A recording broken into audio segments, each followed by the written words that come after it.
Hey, remember when the ending of Game of Thrones being bad was the biggest topic of conversation and concern? Boy do I, and I wish we had those days back right about now. Now, these are my shoot from the hip thoughts back then, and the too long didn't watch is production good, writing bad, and not like Game of Thrones didn't have bad writing before this season. Now, I've had about 16 months to set on this now, and there has been a lot happening since then, but I wondered, with so much time having passed, do I feel the same about the ending? Why did I feel so damn let down in the first place? Also, what's next for A Song of Ice and Fire as a media property? Well, follow me on my journey of whinging about Game of Thrones some more. The Ghost of Thronesmas Past. Now, to be clear, I do owe something to the show. After all, this is what gave us our first minor success on YouTube. Without Game of Thoughts, there probably wouldn't be any audience to watch this video right now. It was something that sunk a lot of time into, and I'm not even the longest time fan, not by a long shot. There are folks that were literally on board the moment the first novel got published in 1996. For reference, I got the books in 2013. My brother got the set as a birthday present, but he never really got around to reading them, so I thought I'd give it a go instead. I still remember the exact moment I read The Red Wedding on the bus ride home from college. And that kind of thing is unusual because I do remember what I read, it's just that remember the act of reading, that is something different. Basically, what I'm trying to say with these rather disorganized anecdotes is that I was damn well invested, and as a result, I was a tiny bit irritated when the show ended the way it did. So how do I feel about the ending right now? Well, to be honest, I haven't really spent much time thinking about it recently. In a way, that sarcastically explained video was me coming to terms with the thing that I loved and invested so much time into, being shit. But as with many things in life, people are reluctant to let go. And after indulging in multiple Lindsay Ellis videos, my opinion of the final season is even lower than my fairly tame teardown of it in that initial video. No, but seriously, if you have a couple of hours to hear some constructive whinging on the final season, this is highly recommended viewing. Now, I was still subscribed to r/freefolk, but eventually had to stop after a week the finale aired, because the same old jokes were growing more and more tired by the day. Actually, those same jokes are still exhausting, because they're still being made. Oh, for the love of God, just move on, guys. I know I did. You're like Aaron Yeager years later still going on about the same thing. Except in Aaron's case, at least he had a legitimate reason to be pissed off. And that was kind of it for the next few months. Until, somehow, someway, this sore excuse of a teaser trailer found its way onto my screen. Oh boy. The Ghost of Thronesmas Present.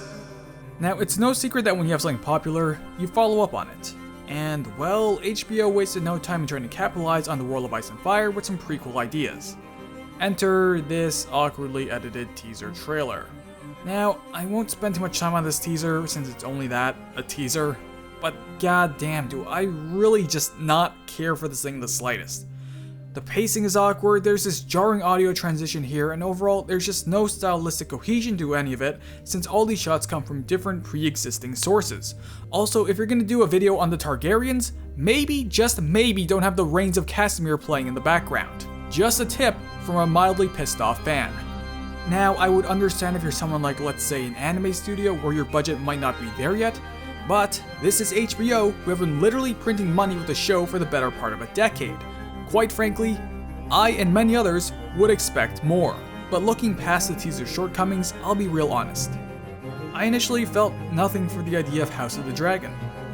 Perhaps it's a sense of jadedness that I and many other fans feel, but really, what is the point of watching this show if we know it's all pointless in the end? Now, I'd contend that other prequels work for other IPs with decent endings because you know there's an arc, and learning the root causes of the initial conflict can be immensely rewarding. Now, is that to say that following Aegon Targaryen's story will be dull? No, the furthest thing from it actually. Aegon's tale is arguably one of the most interesting chapters in the long lore of A Song of Ice and Fire. The question I'm getting at is, have D&D burnt the bridge so thoroughly with the audience that people won't be willing to even give it a shot? The Ghost of Thronesmas Future. Now, this wouldn't be a video on A Song of Ice and Fire without mention of the infamous novel that keeps eluding publication. I'm of course referring to The Winds of Winter.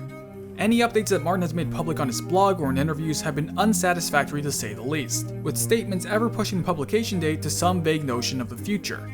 In 2011 it was 3 years, in 2015 it was 2015 until it wasn't, in 2017 it was 2017, until again it wasn't and instead we got Fire and Blood, and in 2019 it was 2019 and so on and so forth. Now keep in mind, we are nearing a decade from A Dance with Dragons publication. It has been so long since I finished that book and the TV series that I and many others will need to head back to reread everything because their timelines are likely so muddled from the changes from source material to adaptation now that we can't tell the two apart. Characters that exist in the book have been shifted around, timelines are just messy, and motivations as well. It's just a giant mess of plot in our brains right now. And what about A Dream of Spring? I wouldn't get your hopes up, like seriously, don't even expect nothing at this point because I think we'll likely still be disappointed. Now, I've been trying to muster even the slightest amount of excitement for either of these things, the TV shows or the books, and it just won't happen anymore. It's often said that the opposite of love is not hate, it's apathy. And boy, is that true here. And what are D&D up to? Now, when the news initially broke that David Benioff and D.B. Weiss were booted from that Star Wars project they were on, the internet was elated, as if the schadenfreude of two men's careers being ended would somehow redeem Game of Thrones' ending. Everyone was like, yeah, serves you right, you show wreckers. And I won't lie, I was actually in this camp for a bit, until I realized that's asinine and I have better things to do. But for those curious among us, I looked up the other day and their careers are actually intact. D&D are on their way to showrun an adaptation of the Three-Body Problem. Now, if you don't know the name of that novel series, I don't blame you. It's a sci-fi series by renowned Chinese author Cixin Liu, who himself is rather problematic politically. Trust me, Google it and find out for yourself. Now, politics aside, it is a very solid book series and quite renowned. It's earned the praise of President Barack Obama and even George R.R. Martin himself, which I guess is why D&D are on their way to wreck it. So, all in all, no fan is truly satisfied. Our heroes are trying to adapt to a new normal, no karmic retribution for our so-called villains, and a world that seems indifferent and keeps grinding on. Life truly does imitate art sometimes. You should be honored. You stand before King Eric Sum of House Cube. Bend the knee. Your king commands you to like, comment, subscribe, and hit notifications. Make it so. Your king wills it.